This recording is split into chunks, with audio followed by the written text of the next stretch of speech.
May problema po ba kayo sa inyo po negosyo? May problema sa pera? Or kaya po matagal na nataya hanggang ngayon talo pa rin? Ngayon po mga bossing, ako po may tuturo sa inyo para mag-flow sa inyo ang kaperahan at dumugin kayo ng mga customer, labutin kayo ng customer. Kailangan meron kayong ganito. At para hindi lagi kayong nakakalumbaba, nakabusungot ang itsura dahil walang benta.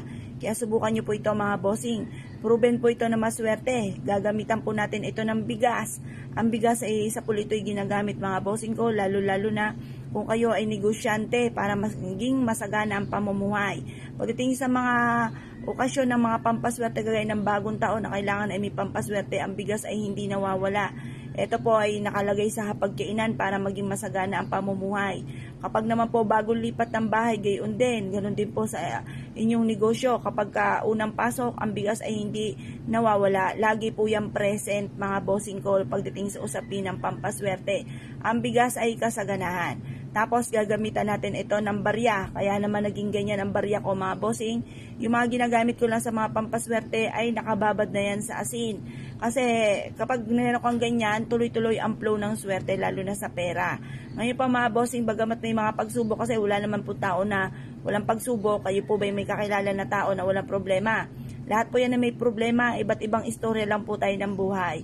Ngayon po, kapag meron kang ganito at saka yung asin, kaya ako hindi nagpapawala po niyan, dahil para ang problema ay pagdadaanan lang at hindi tatambayan mga bossing. Kaya solusyonan ang mga problema. O ngayon naman, tambalan naman ito ng bigas at ganoon din ang ating barya. Ang barya mga bossing ko para mabilis gumulong ang magandang kapalaran, tuloy-tuloy ang pasok ng swerte, gamitan natin ito ng barya. Ang barya ay bilog para mabilis gumulong ang magandang kapalaran. Ang barya ay metal para mas maging fighter ka. Ang barya ay mas mabilis humatak ng swerte lalo na sa pera. Kaya ang barya ay hindi rin nawawala, pinapasabog pa nga po ito. At ang kalansing ng barya ay nagtatawag ng swerte lalo na sa pera. Ito po mga bossing ko, isa sa mga subok na napakaswerte. Basta't may 100% kang paniniwala sa mga gatong mga pamamaraan. Ito po mga bossing ko, ang tambalang ito ay hawakan nyo mga bossing at kumuha po kayo ng ganito, tumarap sa may silangan ng mga 6:30 or kaya po ay alas 7. Matatapos ang ating mga pampaswerte hanggang alas 8 lamang po ng umaga, ibibilid nyo po ito. At syempre ang ating kahilingan, walang gamit na sana, direct to the point. Halimbawa, magkaroon ako ng maraming pera, magkaroon ako ng sarili ko negosyo na dito na ako yayaman, lumakas ang aking negosyo, manalo na ako ng limpak-limpak na salapi, or matanggap na ako sa trabaho. Pwede rin po itong pampaswerte sa bahay. Maglagay ka rin ng ganito na nakasabit sa may main door kasi nagtatawag po ito ng swerte.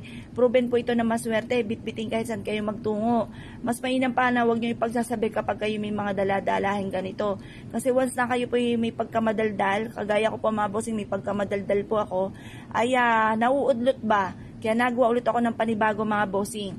Kasi pag may nakausap ka na hindi naniniwala, sasabihin sa'yo, para kang siraulo, naniniwala ka sa gayaan.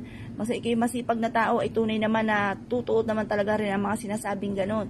Kaya lang po, minsan, meron tayong sitwasyon na napakasipag po natin, pero parang sa walat-wala ang ating kasipagan.